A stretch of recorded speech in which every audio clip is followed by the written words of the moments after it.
Thank you so much for joining us this evening. In Kenya, it is 4 in the evening. So, yes, that's why I'm saying good evening. I think for others, it's in the afternoon still. Today, we are mixing things up a little bit. We have a panel, and I'll introduce everyone. And as I introduce them, kindly type in the chat where you're joining us from. It will be nice to know.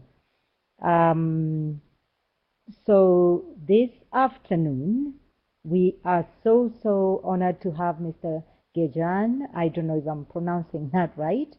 He's an entrepreneur living and working in rural Africa. He has founded numerous humanitarian initiatives, like the Macha Innovative Community School and Vision Community Center and Ubuntu Rural Building Society. He is the CEO of LinkNet Zambia, a rural-based ICT cooperative that aims to establish ICT capabilities in rural Zambia and abroad. Among other activities, Gertjan is also trustee of Flying Mission in Zambia, partner of Global Research Alliance and the University of Zambia. So that is our first panelist. Our second panelist is, we were with him yesterday, Professor Tutaleni Asino. Professor is an assistant professor of educational technology in the School of Educational Science at the College of Education in Oklahoma State University in the U.S. His research interests include the diffusion of innovation, adoption and use of emerging technologies and learning environments, mobile learning, design of mobile devices, indigenous knowledge, STEAM, comparative international education, and the role of culture in the development and evaluation of learning technologies. The third panelist that we are so lucky to have is Professor Munyaradzi Mawere. Sorry if I pronounce your name wrong. I'm very sorry. He's a professor in the Simon Muzenda School of Arts, Culture and Heritage Studies at Great Zimbabwe University.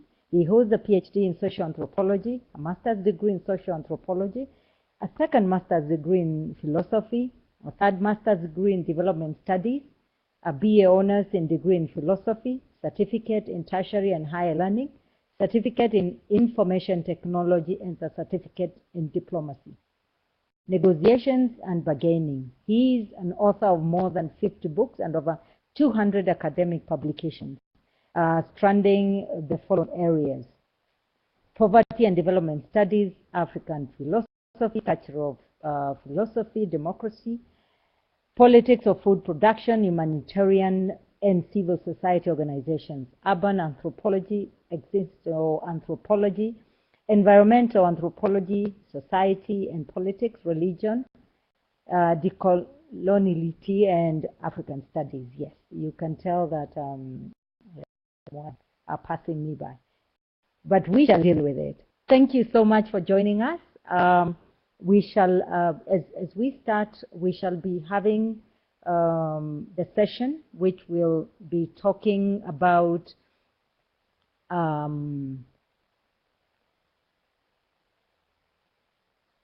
e-learning and African culture. The three panelists will have at least 10 minutes to talk about the three questions that you can see in the slide in front of you. So our received models of e-learning, I'm sure you've read that. E-learning mostly from the US and Europe may represent internationally accepted good practice, yet they also embed deep cultural assumptions that may be incongruent with the cultural knowledge of students across Africa higher education. In this session, our panelists will address a few questions to open issues and stimulate thought and conversation. So we have the three questions. So each panelist, please, you'll also introduce yourself just a little bit in case I missed something, and you will handle the three questions as fast as you can, at least to give a base for our discussions later, so that we have time. Shall we begin with Mr. Gertjan Stam, please? If I pronounce your name wrong, please do correct me when you pronounce your name now. Thank you. Over to you. Well, thank you very much, Irene. Thank you very much for the introductions, and good afternoon to all present here in this room. It's wonderful possibility to meet each other from all over the world to discuss this very important topic. And I thank you for the introduction. I'm living in Zimbabwe, in Masvingo, and study culture, digital technologies, and community engagement. Let's get on with the questions, because these are most important, and there are so many things to discuss, and you have asked us to open issues and stimulate thoughts. So let me get started with how are the best important models of e-learning culturally problematic in your part of Africa? Well, I would say they are highly problematic, because first of all, of course, we have many models and approaches, but we have hardly any, as far as I know, from the African perspectives. Let's first define that e-learning, isn't it? I would think it's the technologizing of the human practices to learn. So what are the practices? And we use technology for that. Kentaro Toyama said already that technology amplifies people's capacities in the direction of their intentions. So what are intentions?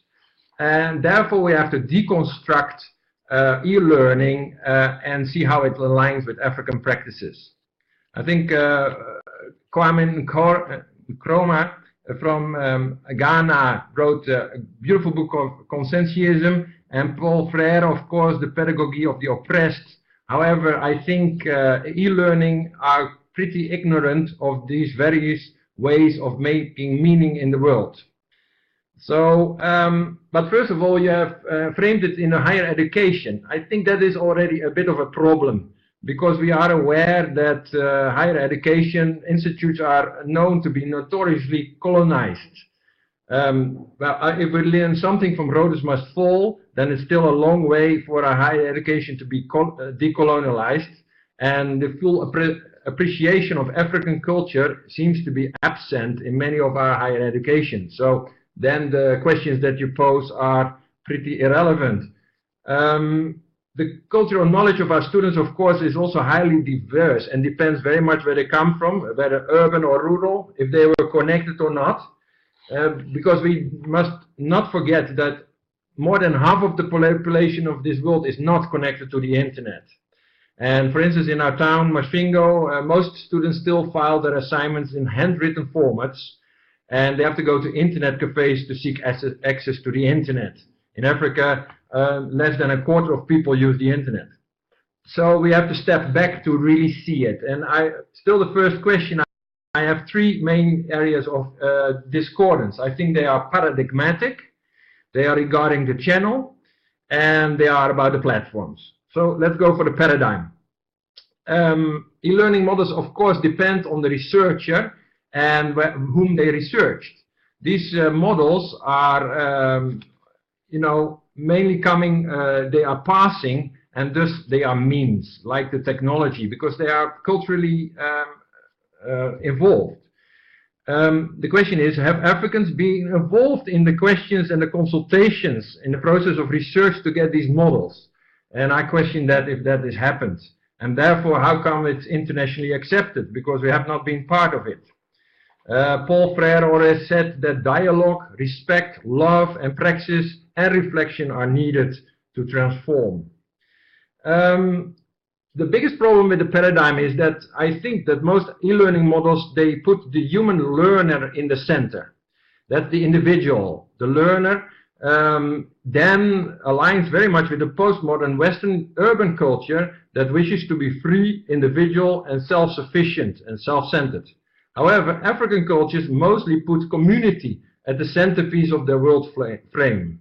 Thus, African frameworks look at how individuals belong in a community, and thus how they are connected as part of the community.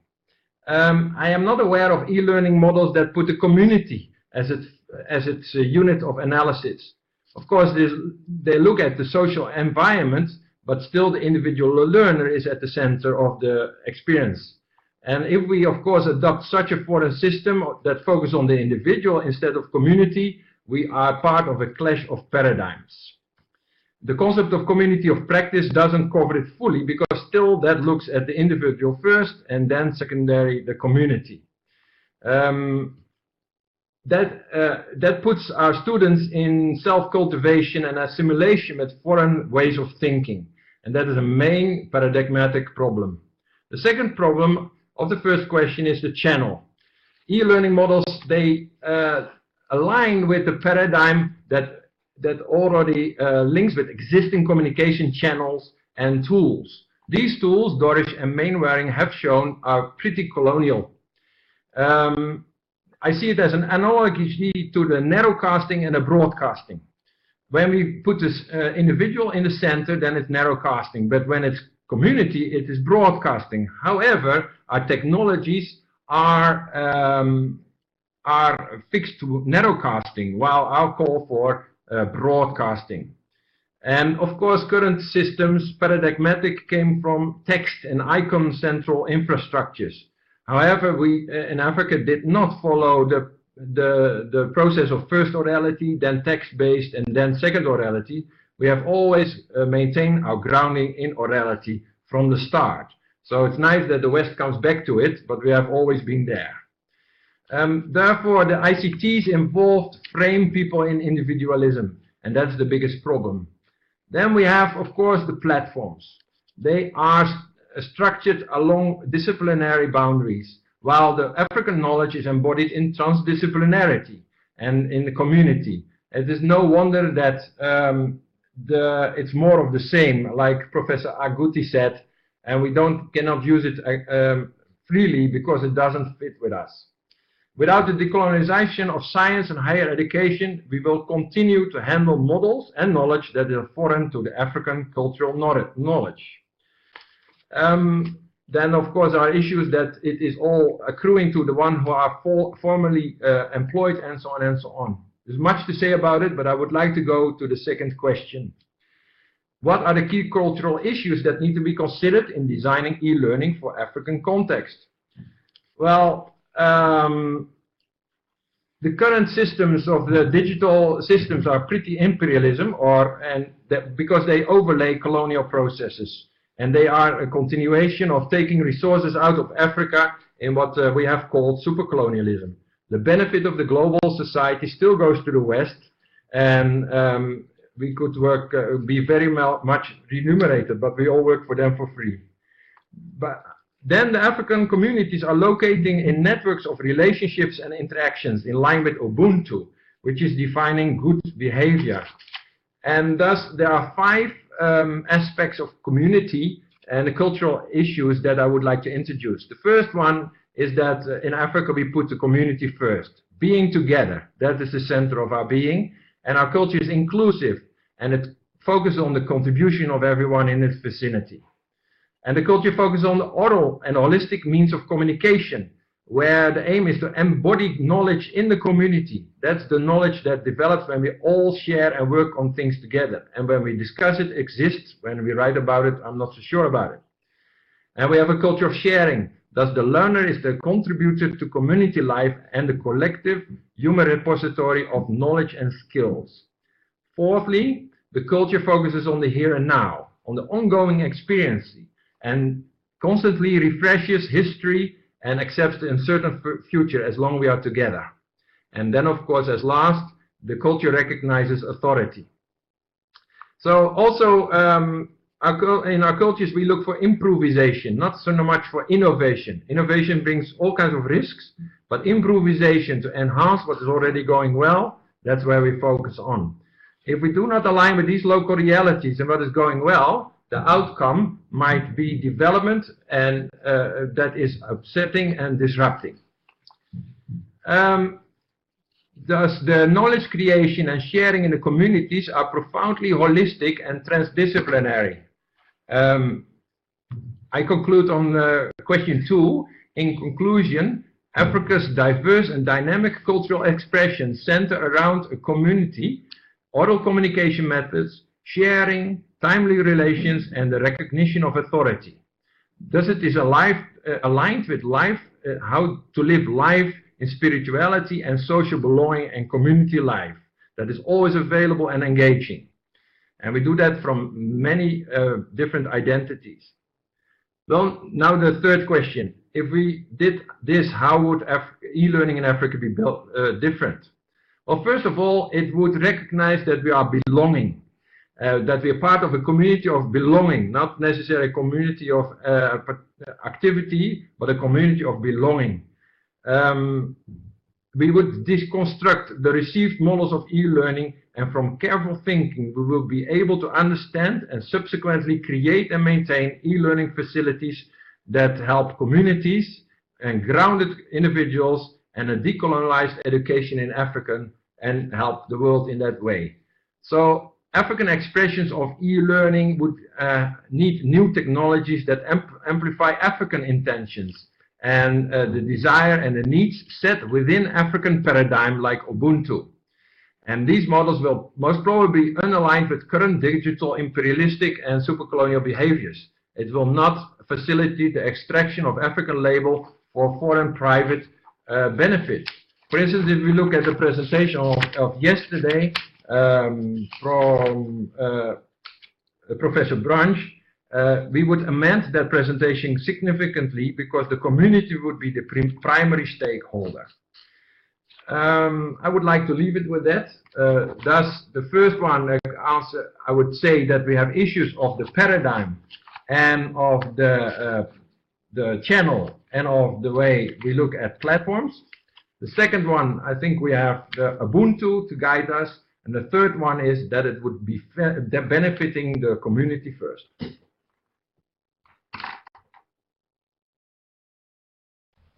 Oh, thank you so much for that part of the session. We appreciate you. We are moving on to Professor Tutaleni Asino. Remember, we only have 1 hour for the session. So the discussion, perhaps, because we need to have a discussion at the end. Over to you, Professor Tutaleni.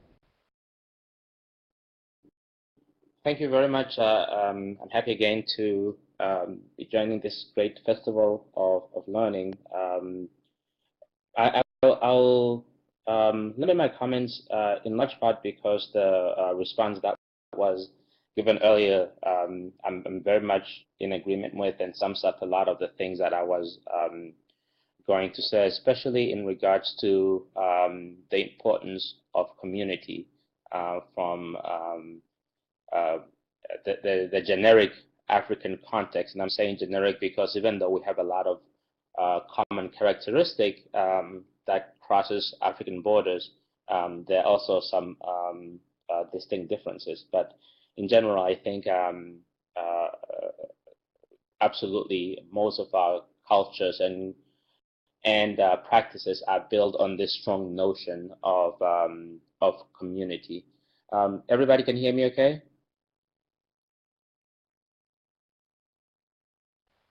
Fantastic. Yes, perfectly right. okay, yes.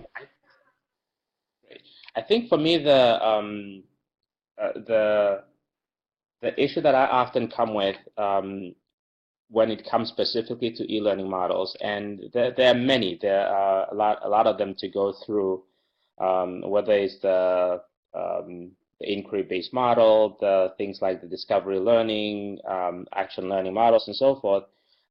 My main issue really is not necessarily with the models themselves, but what makes the answer as to whether or not the models are problematic in an African context is whether or not we have researched them and tested them for our own context. But I think there's another larger issue here that we need to contend with, and it was touched on earlier, and that for me is this idea of e-learning. What is learning, rather what is e-learning, and what is the purpose of e-learning in the African context versus the European or the American context? I would contend that in most the U.S. context where I teach, e-learning is viewed as a way of extending learning, as a way of providing convenience. Someone who is working full-time cannot go to the classroom, and as such, is taking classes online or in a corporation where you have to do continual learning. You design learning activities that are then posted online, and for people who are not full-time in school. And that is why the definition that is often used for e-learning is this idea that e-learning is the learning that uses electronic technologies to access educational curriculum outside the traditional learning space. I would argue further that in the context of many African countries, e-learning is not about convenience, but it's about mass education. It's this idea that we don't have enough educational institution, and as such, we have to find a way to provide education specifically to those who cannot access it, or people to deliver education to those who cannot obtain it otherwise. And especially thinking of my own country, Namibia, that is has a population that is dispersed along extending a large landmass. E-learning is specifically used often for that, to be able to provide learning to people who are not necessarily able to come to a traditional university. But we also have to understand that e-learning exists within the context of educational technology. And I'm going to post here in the chat room some definition of e-learning that I am familiar with. That didn't come out very well the way it's posted. It chunked them together. But the first one is coming from AECT, which is the Association for Educational and Communication Technologies that I'm a part of. And here is educational technology is a study and ethical practice of facilitating learning and improving performances by creating, using, and managing appropriate technology, process, and resources. But one of the things that is really common among all those three definitions that I posted is that educational technology, of which e-learning is a part of, is about solving problems. So for me, that context is important, because if how are we using these models to solve the issues that we have? So my response to the first question, really about how are the best important models of e-learning culturally problematic in my part of Africa, is that the main issue is really about implementation. The issue is not inherently about the model itself, although I definitely agree that you'll be hard-pressed to find a model that specifically recognizes the role of community on the African context. Even the community of practice model, which I think is the one that comes closest, I think still falls short in a lot of ways. The issue of implementing and the issue of us researching these models to see if they fit is what, for me, is problematic. The response to the second question, for me, what are the key cultural issues? It's really about context. We need to really take into account the context in which these models are being implemented in, and that context includes culture. It includes also the different infrastructural issues that we have to contend with that other places are not necessarily being faced with. The last question for me there is, if we do this, how would e-learning in Africa be different? I think e-learning in Africa will be very different in that we will achieve the goal of authentic learning. We will achieve this idea that we are now really educating in an authentic way. And for me, authentic learning is a learning that's particular to your needs, to your community, and to be able to address the situation that you need. So again, for me, to sum up the three questions for me here is: one, it's about implementation; two, it's about context; and three, it's about achieving authentic learning. Thank you. Thank you, Professor Tutaleni. That was swift. I can see there are quite a number of questions, so we'll have some time to answer some of them. I am matching them to the speaker at that particular time. So we move on to the next panelist, who is Professor. I am still Munyaradzi Mawere, please. And please pronounce your name so that I can learn it. Thank you. You're welcome. Please proceed. Thank you so much. Thank you, Irene. I'm really honored to be part of this conversation. I am Munyaradzi Mawere, by the way. Munyaradzi Mawere. Pertaining to the first question, I think it is important for us, first of all, to grapple with the question about the conceptualization of e-learning itself, being generally understood as electronic technologies or media, such as the internet. Now coming on to the question itself, how are the best imported models of e-learning culturally problematic in your part of Africa? For me, I see the models quite problematic, not only from a cultural point of view, but also from a political and even epistemological as well as moral point of view. While I consider e-learning as worthwhile, given that it facilitates distance learning and tries to bridge geographical gaps in an African context, e-learning raises a lot of questions, some of which are cultural and others which are ethical and also epistemological. The first question perhaps is who designed the e-learning model and for what reason? That is a critical question that we need to answer first and foremost. Given the exclusion of Africa in the designing of this whole model from a cultural and political perspectives, this overture could be interpreted in a sense as a kind of cultural imperialism, as just like what happened during colonial times itself. The model actually imposes cultural ethos from outside, particularly from Europe and the Americas. The question that therefore remains perturbing is that where is Africa in this whole discourse and model design? Is Africa also taking part, or it's like these are just models that are being crafted elsewhere to be exported and imposed on African environments? The second question that may also arise is to what extent does e-learning speak to the cultural and ethical concerns of Africa? This question is critical because any learning carries with itself cultural and moral sensibilities of a people. That being the case, for example, in Africa, as was during the 1884 to 1885 Berlin Conference, when the continent itself was partitioned in the absence of African representatives, I see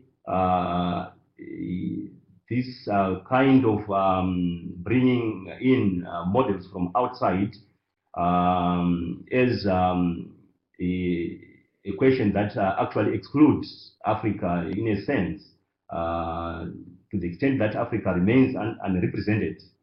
And the question, I mean, the point that also arises around that issue is the question of affordability, where I find most African rural areas being without electricity, they're not connected to internet, therefore have no access to e-learning. They are not connected in any way. And now the question is whether e-learning is useful and practical to people living in these areas. And in short, for me, imported models of e-learning are not only culturally problematic, but they are also morally, politically, and epistemologically problematic. Now, coming on to the second question, what are the key cultural issues that need to be considered in designing e-learning for African context? For me, there are three issues that need to be considered when we are designing e-learning for African context. One, we need to consider seriously the question of sensitivity, and also the question of inclusivity and affordability. Coming on to the question of sensitivity, for me, sensitivity of e-learning models in an African environment where certain knowledges and values are considered sacred or a taboo, such that they should be imparted only to specific individuals or to designated groups of people. I see e-learning being problematic in that sense. We have, for example, in the main African environments, epistemic values such as those that pertain to certain rituals and rites of passages, specifically meant to impart certain values to, say, girls, or say boys, or men in general, or say women in general, which in an African context should not be imparted to undesignated groups, which we decide to use, say, e-learning. These kind of epistemologies or these kind of knowledges will end up being imparted even to designated groups. Hence, for me, e-learning in that sense is not sensitive to such a kind of knowledge forms. Hence, its problems when it comes or when it is applied to African environments. Also, the issue of inclusivity. Now coming on to the issue of inclusivity, I think there is need for to think seriously about the question of who is taking part and who is not taking part, and why. For me, if there are models that have to be applied to African environments, what it means is that Africans themselves should also participate in. They should take part in coming up with those models. Otherwise, those models will be rendered useless when it comes to the environments, the African environments where they are to be implemented, or they will be understood as useless in a sense. Also, the question of affordability. I think there is need to critically or to seriously look at that, given that, as I have pointed out earlier, that in most of the African environments, we find out that many people are not connected. In fact, they have no electricity, where still they are not connected in any sense, such that to them, e-learning may not be practical. It may not be pragmatic in a sense. And coming on to the third question,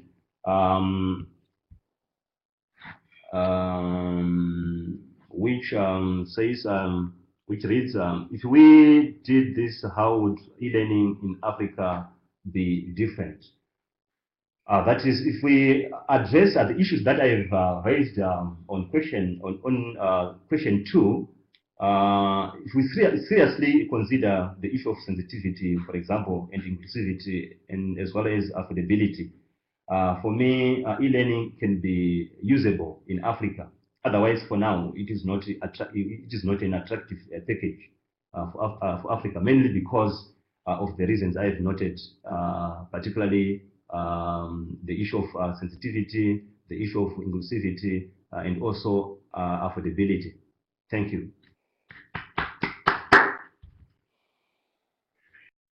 Oh, thank you so much, Professor. We really appreciate that.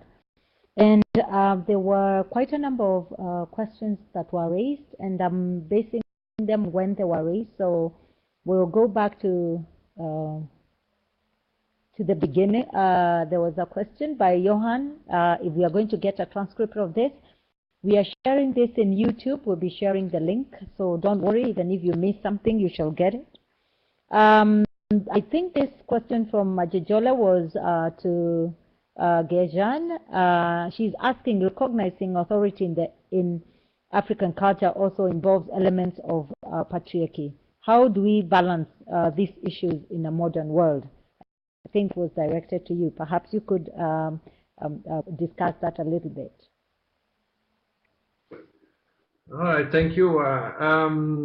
Thank you for the question. And yeah, this is the definitions of stuff that we have. You know, if we decolonize, we have to look at all words and all meanings that are behind words very critically. So the question is, what is modern here? Modern is here positioned as being something else than maybe the world we live here in Africa, but here we also live in the modern world. So patriarchy, of course, also involves issues of gender and how we have the roles in communities. These are very important subjects to discuss, but we have to discuss them from a position that we take all inputs as serious as we can and bring them together, because there are reasons in certain behavior in society that might be informed by certain other reasons that we are not aware of. So I think the balancing is per definition there, because I think the current world here we have in Africa is also modern. It's maybe a different modernity, which I have explained is depending on from which paradigm you look. Actually, either you look from the individual paradigm, where individuals interact or based on social contract, or you react from the communal paradigm, the we paradigm, where we are all together and the individual is a derivative of the community, or the its paradigm, where we recognize a higher purpose, higher deity, and the definitions that come from that field. So I hope that answers that question. Munya, do you want to comment on this one?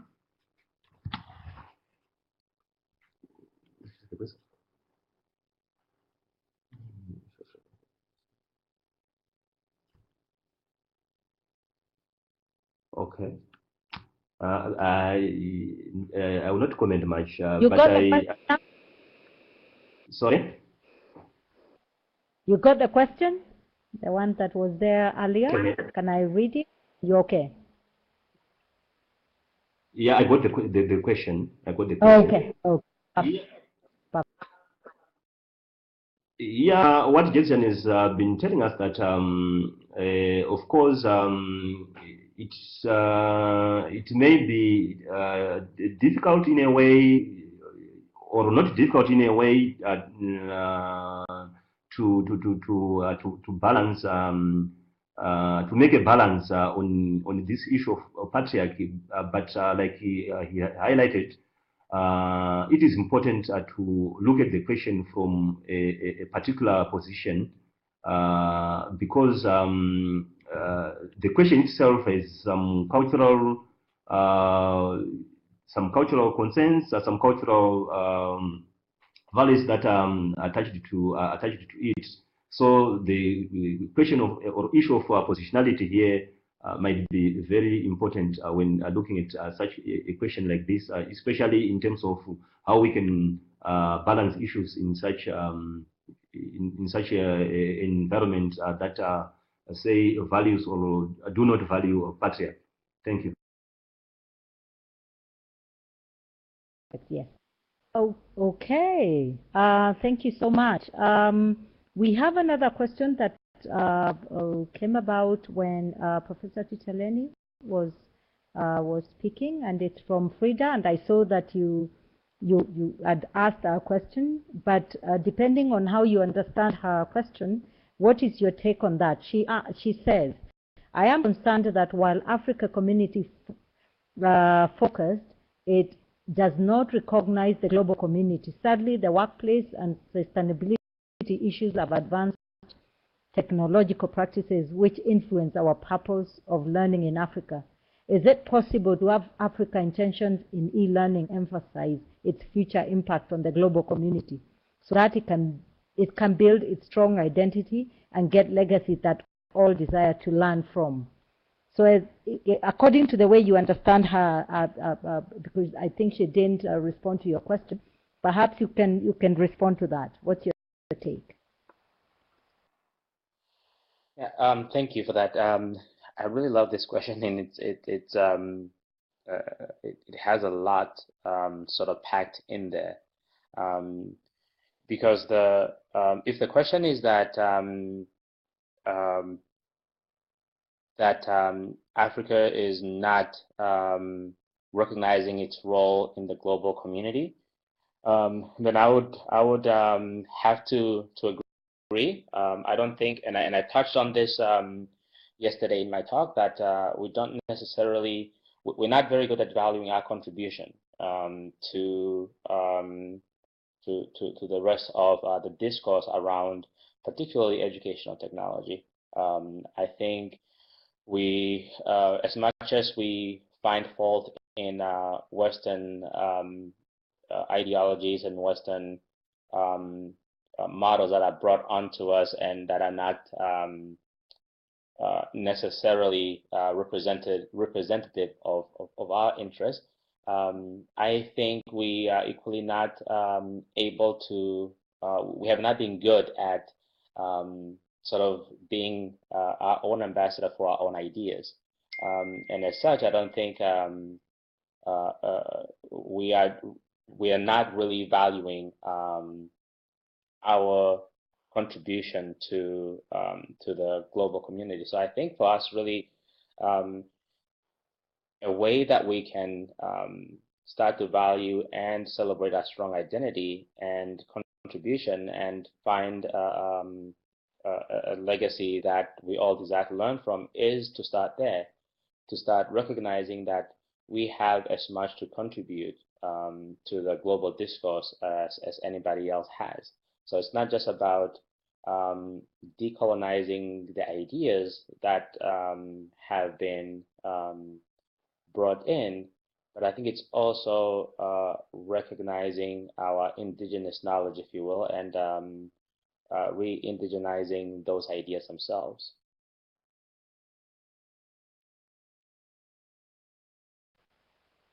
Thank you so much. I hope Frida is listening and can either comment or raise more questions based on that. I think I'll let this one be. I'll ask Professor Munyaradzi to handle this one from Tony. Tony says, I hear an underlying critique coming through all of the contributions by the panelists that the Western model universities in most African countries which produce and reproduce elites are deeply problematic. Surely the e-learning issue is just a symptom of it. E-learning issues is just a symptom of this. Can you perhaps give us an insight of what you feel about that?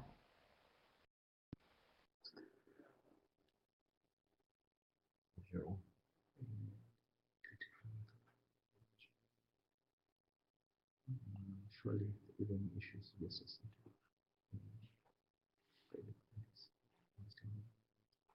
The one who to answer. Yes, you can answer.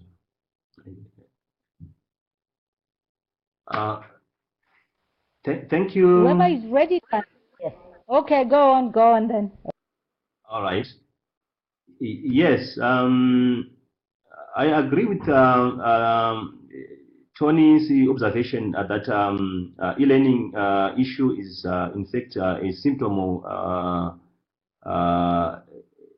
a symptom that Western modeled universities in most African countries which produce and reproduce elites are deeply problematic.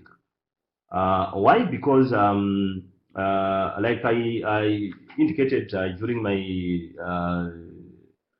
my contribution, when I made my contribution, that e-learning becomes one of those symptoms of building elites in Africa, given that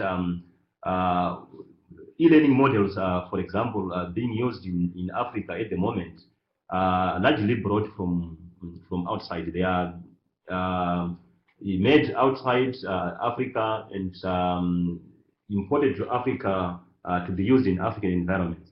And for me, that he actually continues the question of colonialism. It's like Africa is being recolonized in a way. Of course, this time not politically but technologically. Thank you.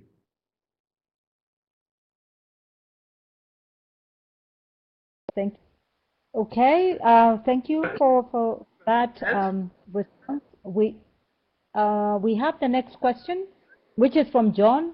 Perhaps, Gertjan, you can have a test. Africa is not a country, but community of 54 nations. Do we have a common cultural values? If so, what characteristics of e-learning is alien to or harmful to the generic African culture? Yes, certainly agree that, well, actually we don't have only 54 nations. I have no clue how many states, actually, 54 states we have, yes, but how many nations we have got, I have lost count. There must be hundreds. Africa, of course, is superbly diverse with very many cultures and extreme amount, high amount of languages, which are also, you know, deposits of culture. So I fully agree that it's not, it's a continent of variety. What I've tried to pose is that we have common threads in our cultures, and I had the privilege to have discussions on this with students and communities all in West Africa, East Africa, and Southern Africa. And I also saw on the forums of this conference that there was a resonance in Kenya with the Ubuntu discussion that we had. So yes, I would hope that there is some commonality in aspects of Ubuntu, which is called Unhu in Zimbabwe, and another name that was mentioned in the forum in Kenya, and so on. This communality, the talking about things, the sharing, and the here and now, and the maturity, that those are aspects that are commonly found, but they come in different measures and not all the same. And that's actually why it's so wonderful. Unfortunately, the e-learning is alien because it separates the learner from its community. Yeah, we have community of practice, but those are mainly the students among themselves. But the community members in which the students come from, where they are a representative of, are not participating in the e-learning activity. And that's why, actually, coming back to the question of Tony, it becomes an elite thing. Because we are giving information and knowledge to a certain individual that the community is not aware of what's going on and doesn't grow together and process the information together. That's where I see the main problem we have. So yes, we have many nations, much variety, some commonality in community and ways of lives that are pretty perpendicular to the current way that e-learning models are being structured.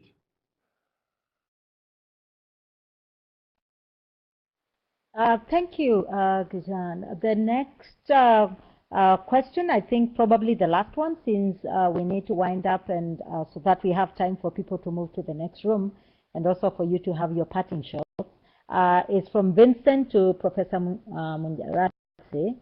Have we done enough to build capacity in our education systems for Africa to embrace e-learning and realize its potential?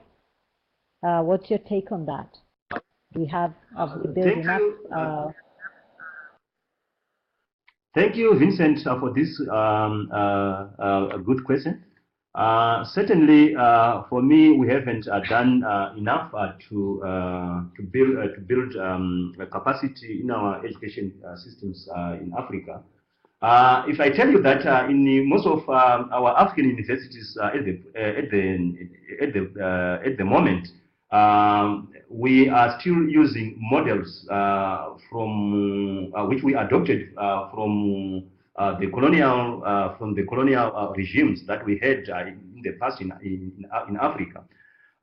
For example, at the university I'm currently attached to, the curriculum itself, even even for higher education, I mean for secondary, for primary and secondary education, it is still largely European.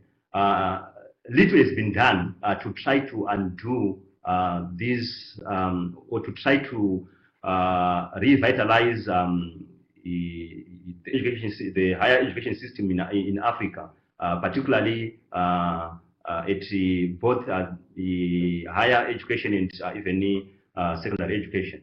So we certainly we haven't done enough for us to transform our African African university for it to be truly African. Thank you. As we come to closure, a parting shot, Professor Tutaleni, you've not spoken for a while, and you've been following the conversation, I can see. Perhaps something, what is your feel about this discussion? What would you leave us with? I think my feel is sort of summed up by some of the comments that Frida was making earlier about this idea of resistance.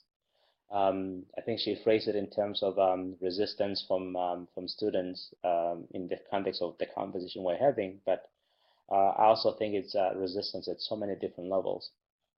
My belief is that the issue of technology and the issue of model is a very small one, because that can be overcome.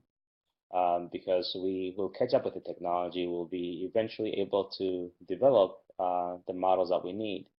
The main resistance, the main issue, I think, really is us, our resistance to push the conversation further and to move from conversation into action when we can actually implement these ideas. So once we address our own resistance, then we will be better able to resolve a lot of these issues. So the question is, why are we so resistant? Not just on a general senses, but individually, all of us have to ask ourselves that question. Why are we resistant, and what is it that we're resistant of?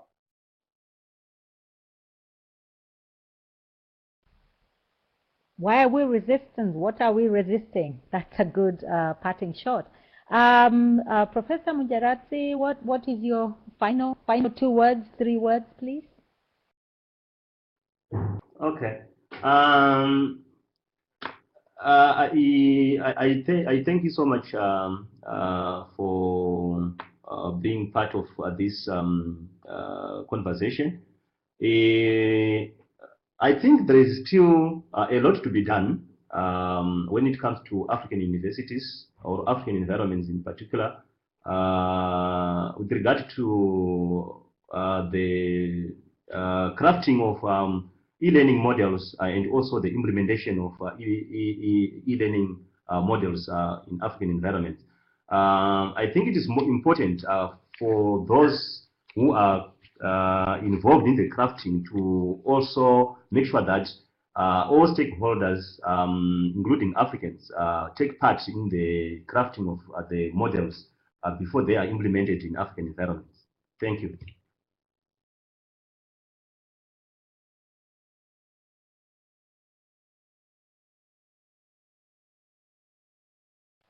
One word, please, as we finish.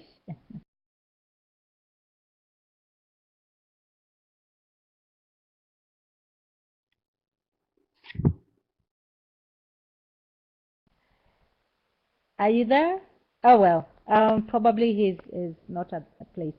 So I wish to thank everybody who joined us. Let's continue the conversation because we need to move on to the other room. Let's continue the conversation in the forum. We have a forum for this. I can see we have a lot of thought-provoking ideas here, so we shall continue them there. Thank you so much, the panelists, and we value your time. And join us in the next room. We will continue this. You can keep on the discussion going. See you and goodbye for now.